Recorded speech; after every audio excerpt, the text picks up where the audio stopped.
Good morning, everyone. Here's your Mormon News Update for December 8th, 2025. Today, we will start with a few clips from the We Can Do Hard Things podcast featuring Meggan Watterson. Meggan's website says she is a Wall Street Journal best-selling author and Harvard-trained feminist theologian. Now to Glennon, one of the podcast hosts. That Meggan's life work has largely been about finding gospels written by and about women who were purposefully left out or cut out of biblical scripture by governments who wanted to ensure that people started conflating empire with religion and did not want any gospel or information in scripture that would cause people to not fall in line with empire. For me, part of deconstructing Mormonism has been a journey into religion in general and how it was created, and I think this podcast episode dives into some really important information on scripture and how it was and still is used to marginalize. Meggan starts by describing what the divine feminine is. She says it is, and this part I think many people already understand,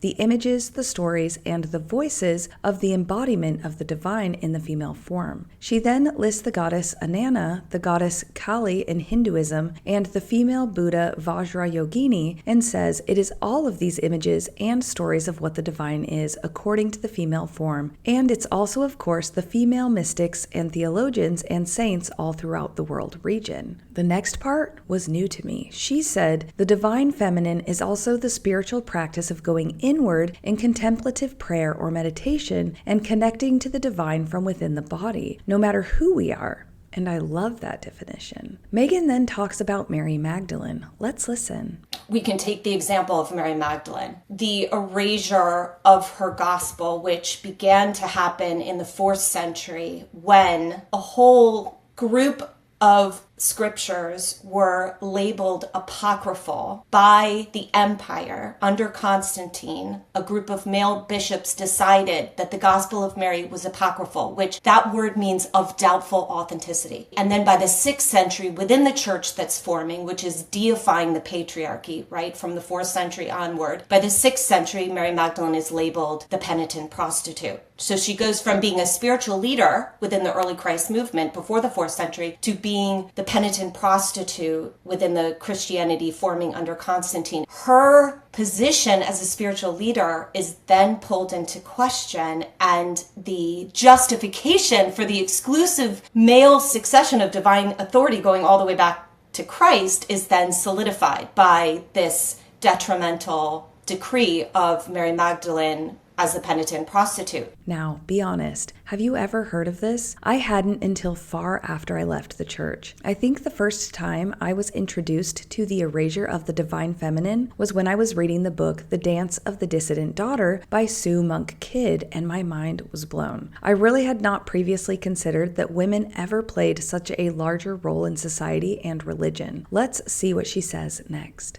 The other side of that, of course, is also that the teachings that our gospel contains, which is like a roadmap to us being able to hear that voice of the divine within us, that aspect of what it means to be human for all of us then, even if we, in meditation or through our own contemplative prayer or, whatever our practice is, if we encounter the voice of love, if we encounter what we understand directly within us as this voice of truth or voice of love, we doubt it. We question its authenticity. I think what I'm hearing, and I'd love to hear your thoughts on this in the comments, is that the institutional erasure of divine feminine figures like Mary Magdalene didn't just sideline women. It fundamentally altered humanity's relationship with the divine. The original model championed personal, direct revelation and inner spiritual knowledge. The institutional church replaced this model with a system of external mediation, an established hierarchy of exclusively male priests, bishops, and apostles. This move effectively put a fence around the most powerful expressions of spirituality, declaring that the sacred could only be managed, governed, and distributed by a small select group of men. The historical shift was not merely an administrative change. It was a spiritual coup d'etat. It stripped the individual believer of their intrinsic right to self-governance in their relationship with the divine, inserting a powerful, self-perpetuating separating and gender-exclusive middleman between every person and their own spirituality. This creates quite the problem for Joseph Smith's restoration, doesn't it? The Mormon restoration teaching asserts that divine authority was lost after the apostles and restored through Joseph Smith. The stated goal was to return to the original, pure structure of Christ's church. If the earliest unmodified Christian movement included women with high spiritual authority, the structure the LDS Church restored is not the original fluid model, but the patriarchal post-apostasy model where formal, keys-bearing authority is exclusively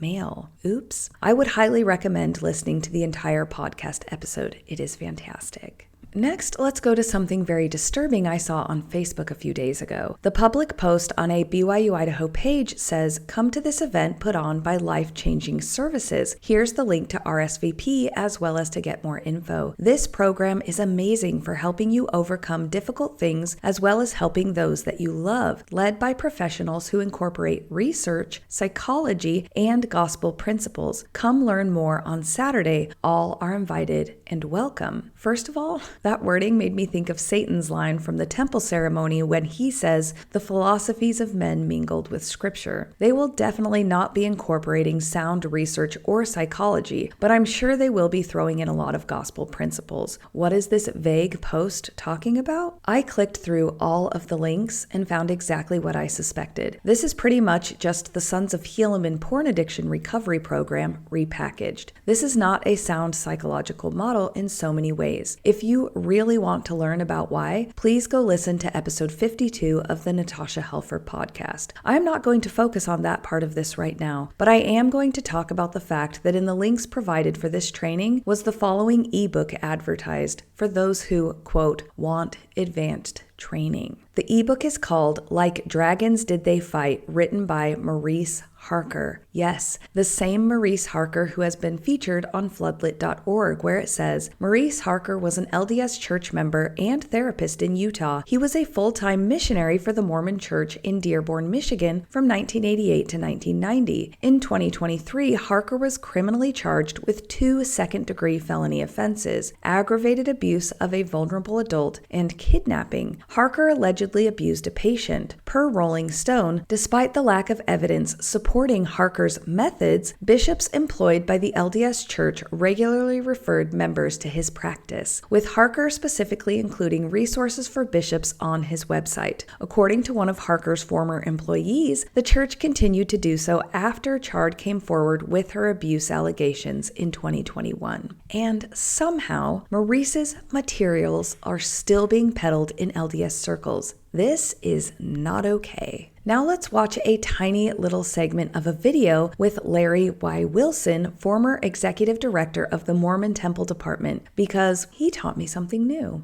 I got to know President Nelson quite well because the executive director of the Temple Department is really closely working with the First Presidency and particularly with the President of the Church. I completed my service in 2019. We moved from Salt Lake to Virginia because we have 2 daughters who live here in the area and we wanted to be close to grandchildren. This is where the largest number of our grandchildren were. 2023, 4 years later, I was having some heart arrhythmia problems and was going through treatment for those. And the treatment when you have atrial fibrillation or preventricular contractions is what they call an ablation. They did one of those on me in January of 2023. Didn't really prove effective. They tried again in March, didn't prove effective. This is probably the best electrophysiologist in the Washington, D.C. metro area who's doing it. So I was going in for my 3rd one in May, which is about as many as they want to attempt on someone before they say, well, I guess this isn't going to work. I'm getting ready to go into the hospital for my 3rd one, and a message comes through on my cell phone. It's coming from an 801 number that I don't recognize. There's no name attached to it, so it's not in my phone directory. The message says, Dear Larry,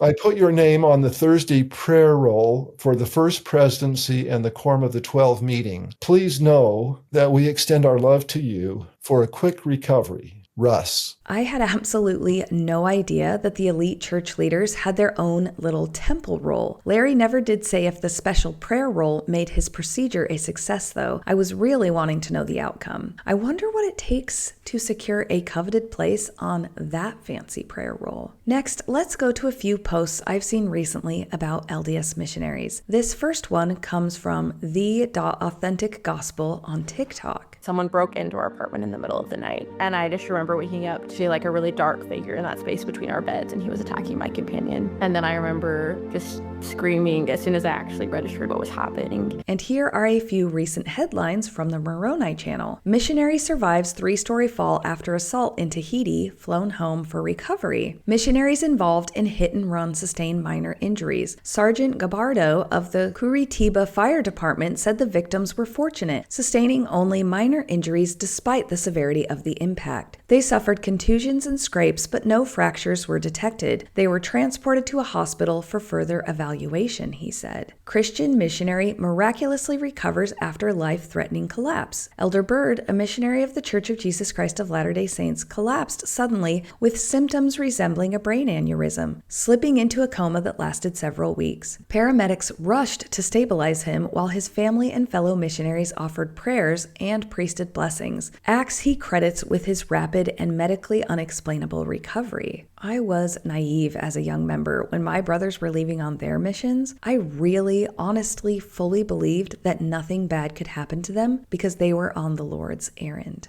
And now, because it's been a minute since we talked about garments, let's go to this post from a Latter-day Saint women's support group on Facebook that says, "You're joking. I wear small petite stretch cotton bottoms. The top is my current pair, the bottom is the new one. It's a 4-inch difference. I can barely wear shorts and dresses as is, and I'm only 5'1". Do I return them? Am I SOL?" The post is complete with a picture that shows an old pair of garment bottoms lined up with a new pair, and the new pair is way longer than the old pair. If I were still wearing the garment, I would have been very frustrated by this. Seems the women can show their shoulders now, but their knees are becoming less approved. And now, to sort of come full circle on this update, let's look at this communication to the women in an LDS ward. It says, "Are you attending the ward Christmas party this Saturday at 5 p.m.? If yes, we need your help. The activities committee for the party needs 6 sisters to help serve food at the buffet, 3 sisters plating desserts in the kitchen, 5 sisters to help with kitchen cleanup. Please reply to this email or text me ASAP if you can help, and I will pass your name on to the activities committee. We look forward to seeing you." This email is not merely a request for volunteers. It is a manifestation of the complementary roles doctrine in its most practical, unadorned form. The ward Christmas party is a priesthood-directed activity. The activities committee operates under the direction and budget approval of the bishopric. The essential functions of governance, budgeting, planning, ultimate accountability are held by the men. The specific tasks requested in the email, serving food,